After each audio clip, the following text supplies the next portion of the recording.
Bonjour à tous, je suis votre chroniqueur politique de la RDC. Toyeka kosolola masolo ya Congo ndenge tumesana momesano toye lisusu na masolo ezoleka lelo na kati na mboka na biso bino moko bomoni ndenge actualité politique ezokodomine na kati ya Congo RDC.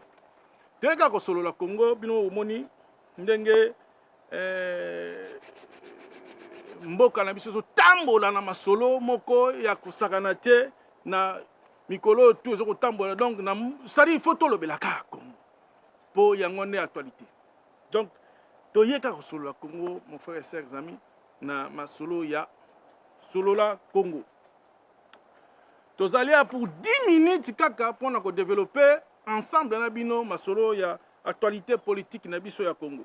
Donc pona ko kende mwa lombango vite fait to pesana no mbote na ba oyo baza kolanda biso o balandaka biso na émission na biso de temps en temps to mengana lo pesa bango mbote bipai bazali to bandi ko pesa mbote vient na ngalalo pasa zali na Belgique na Liège kuna to pesi mbote na famille na ye na bana na ye to pesi mbote mingi na Richard masalanga moko bo Richard comme on a Richard mbobe ngenge mbutazo la to pesi pe mbote pasa zali to pesi ser na biso Eleni Kaseka mbote na breda kuna place azali topesi mami na kanga na bana na ye nyonso mbote Anaïsa Alicia Elika topesi mbote mingi pa na bino bozali boza kolanda papa na bino aza kopesa émission.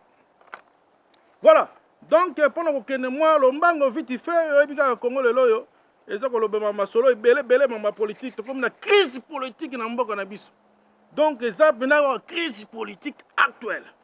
Donc tozo yango wana nde tozo kolobela eloko mosusu te zo dominer l'actualité politique ezati donc yango toye kopalola biso nyonso ensemble toyeba eloko nini ezoleka na kati ya mboka na biso totanga nanu mwa développement moko totolanda information moko ya monsieur Kambere adjoint ya PPRD ya tomekana kosala analyse na ye toyeba nanu epai nini yakendaki na biso bongo tokodévelopper après totanga nanu alobi boye. Le secrétaire permanent adjoint du PPRD fait à lui-même déjà une coalition qui suffit pour former un gouvernement d'après lui. Pour naïe. Donc ça dit FFC, même tout développement tout à l'heure, tout continue à les retraits des tâches ne met pas fin au gouvernement de coalition et de poursuivre. Vous avez vu que le bureau de Mabunda a été soutenu par la signature de 312 députés. C'est donc là les 300 députés qui vont continuer. Mon cher, chers amis, Bilon Moni Makamboyo, secrétaire adjoint, il y a PPRD à tout dénoncer que même attaque à Chekei, ils ont dérangé Bango le Mogote. Même attaque ils ont dérangé Bango non le Mogote. Donc ça dit il y a un pouvoir bisoto Kambamboko na tout. Ndenge selo Bango va développer masolo na Bango pour Bango. Si Mbokate FFC, c'est Bango qui dirige. Au boyo mataki okita Bango de diriger Mboka na Congo actuel. Yango balobaki boye. Ata Bango ba kei Bango bazaka ka majorité partout dans tous les coins, il y a territoire territoire national. Donc, yango wana ba paloli ndenge wana. Bon, na ndenge na biso to sali analyse, te ko développer ke te ko mona ke masolo ndenge bango balobeli, mon frère,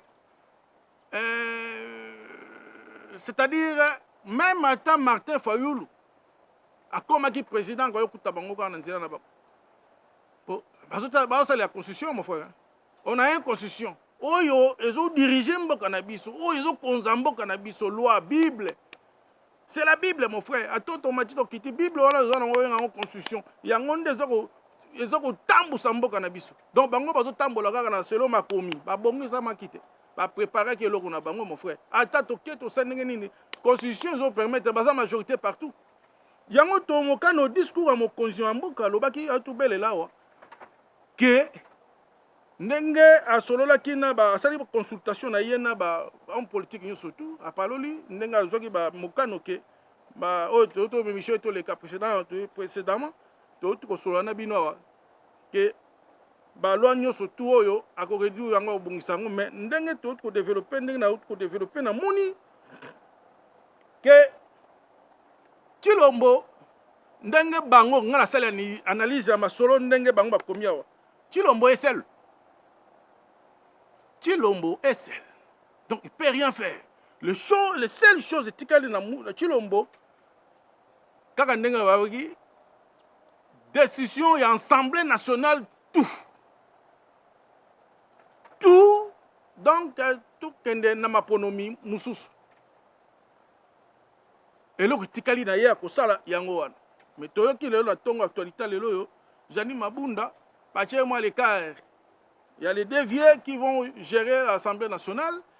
Yango wana toza kotalela biso nyonso to koyeba suite ya information yo ndenge za kotambola na mboka na biso. Donc sujet FFC yango yo to développer ngana bino ndenge réponse ya FFC va répondre selon ngai na sali analyse na ngai que Tshilombo est seul. Ata sali ndenge ni na kuta bango na selon constitution kaka. Bango ba tambola na constitution ba préparer ki plan. Tshilombo ya na pouvoir ni armée ni police ni administration moko ba yeye moko. Écoute, donc il n'a pas de choix à continuer à suivre la constitution. Pour la constitution, peut perdre. Attends, quelle est la constitution? Donc voilà, notre premier sujet de développer un moment vite fait pour le loyo. Information de l'éliminer yangoana. Yami balé tozo qui est vite fait pour nous sabino que directeur, le directeur financier du Transco. Aux arrêts, après la dénonciation des détournements de fonds faits par l'ODEB, Aimé-Vumu Songolo a été interpellé et placé sous mandat d'arrêt provisoire ce lundi 7 décembre 2020. Tala moyibi mosusu yoyo. Agero yiba mbongo ya Congo pour asalisa la famille na ye. Tala vraiment tala makambo tozomona pasi na Congo wana mboka se kufaki. L'état lelo aye asombi babisi po mboka na biso etambola mwa malamu. Yo kamati oyibi mbongo nyonso tu société ne ko fonctionner sur ndenge nini.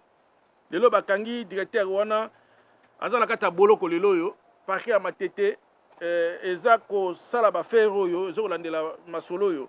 Donc yango na yeko yebisa bino kaka monsieur le directeur financier ya Transco donc mokonzi ya directeur ya Transco ayibi mbongo nyonso ya Transco donc ezaka bazana ndenge mona caméra bakosangana esika mona caméra na prison makala kuna bakanolia pondu na loso na Thomson moko kubanu kabola kuna bayibi mbongo yo yibai combien ngana yibaki 58 millions yo yibai combien 40 millions donc bango balé bakosuka na évacuation.